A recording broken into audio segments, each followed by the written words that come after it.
All right, so today we're diving into something pretty wild. It's this silent, growing crisis that's happening just beneath the waves. We're talking about ocean dead zones. Now, these are these huge areas where life is, well, it's literally suffocating. And figuring out why this is happening is, honestly, more important than ever. I mean, just think about that for a second. What if a whole part of the ocean just couldn't breathe? And I'm not talking about just one fish, but an entire ecosystem just gasping for air. This isn't some sci-fi movie plot, you guys. This is real, and it's happening right now in different spots around the globe.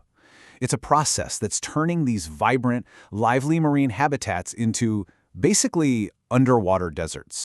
So on the one hand, you've got the ocean we all imagine, right? It's just teeming with life, full of oxygen, bustling. But then you have the flip side, the grim reality of a dead zone. And it's just a barren, empty seafloor. The oxygen levels here are so incredibly low that pretty much all life has either taken off or it's died. The difference is just it's night and day. And that's the mystery we're going to unravel today. Okay, so to really get to the bottom of this, we're going to tackle 5 key questions. First up, what even are these dead zones? Then, how do they form? We'll look at this thing called the algae bloom effect, figure out where in the world they're popping up, and finally, the big one. Why should we even care? All right, so first things first, let's define our terms. What exactly is an ocean dead zone? Well, the science behind the whole thing really boils down to one single supercritical element, oxygen. Or more accurately, the lack of it. So the official scientific term for this is a hypoxic zone. Hypoxia? It literally just means low oxygen. That's it. It's a condition where the amount of oxygen that's dissolved in the water just plummets. It drops so low that the area becomes this hostile, totally unlivable environment for most of the animals that call it home. And you know what's so powerful here is just how simple the core idea is. I love this quote because it nails it. We all know we can't survive without oxygen in the air, right? Well, it is the exact same deal for life in the ocean. Fish, crabs, all of them, they need that dissolved oxygen in the water to breathe. It's that fundamental. And the consequences of not having it, they're brutally simple. You know, when oxygen levels are normal, everything's great. Marine life thrives. But the second those conditions turn hypoxic, it becomes a life or death choice. The animals that can get out of there, like fish and shrimp, they flee for their lives. But the ones that can't, the slower moving creatures like crabs or clams, they're left behind to die. Okay, so that leads us right to our next big question. If these zones are so incredibly deadly, what's causing them? And the answer is both fascinating and honestly a little troubling. Because the problem, it doesn't actually start in the ocean at all. It starts with us, on land. Yeah, the number one cause, the main driver, is something called nutrient pollution. And look, these aren't poisons or toxins in the way you might think. We're talking about an excess of everyday nutrients, specifically things like nitrogen and phosphorus that all come from our human activities. So where is all this stuff coming from? Well, you're going to recognize these sources. We're talking about the fertilizers used on huge farms and even on our own front lawns. It's the wastewater and sewage from our homes and cities. And it's just general stormwater runoff, you know, the rain that washes all that stuff off the land and straight into our rivers. Okay, now this is where the story gets really interesting. How in the world does some fertilizer on a cornfield in the Midwest end up creating a giant dead zone out in the ocean? Well, it all happens through this powerful biological chain reaction, something called the algae bloom effect. Let me walk you through this step by step. First, all those nutrients we just talked about, they get washed into rivers and flow out into the ocean. Step 2, these nutrients act like super fertilizer for tiny marine algae. They go nuts, causing this massive, explosive growth. That's an algae bloom.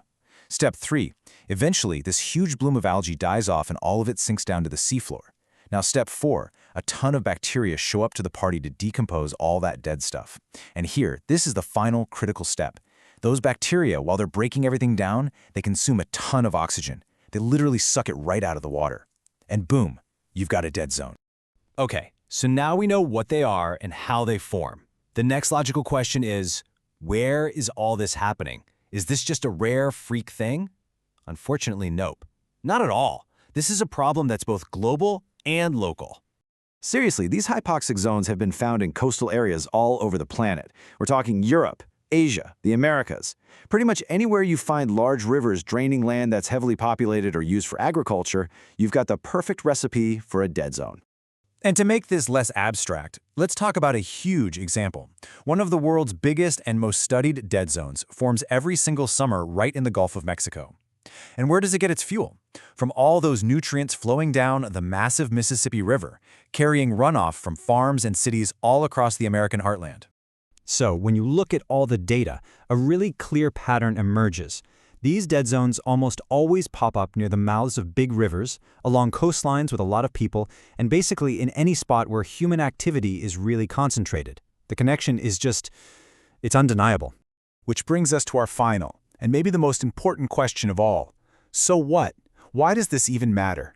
What are the actual real-world impacts of these low oxygen zones on the ocean? And, when it comes right down to it, on us? Well, the impacts are really severe, and they ripple outwards. For starters, dead zones just crush marine biodiversity by creating these huge areas that just can't support life. That, in turn, really hurts both commercial and recreational fishing, which can devastate the economies of coastal towns that rely on the water. And if you zoom out, you see that they mess up the entire ocean food web, right from the very bottom all the way to the top. So really, the takeaway here is pretty stark. For any animal that gets caught in one of these zones, the choice is brutally simple: get out or die.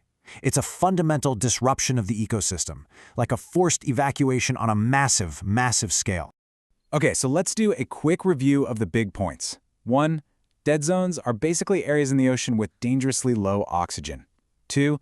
They're formed by nutrient pollution coming from us, on land, which kicks off that whole algae bloom chain reaction. And 3.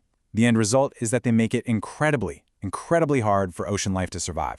You know, when you put it all together, what this really shows us is just how connected everything is. It's a powerful lesson, really. It proves that what we do on land, how we farm, how we build our cities, it has a direct and pretty profound effect on the health of our oceans and all the creatures living in them. So, we've clearly seen that what happens in our cities and on our farms doesn't just stay put. It flows downstream, and it's literally reshaping life out in the sea. So I guess the question I want to leave you with is a big one. Now that we know this, what kind of future are we going to choose to shape for our oceans?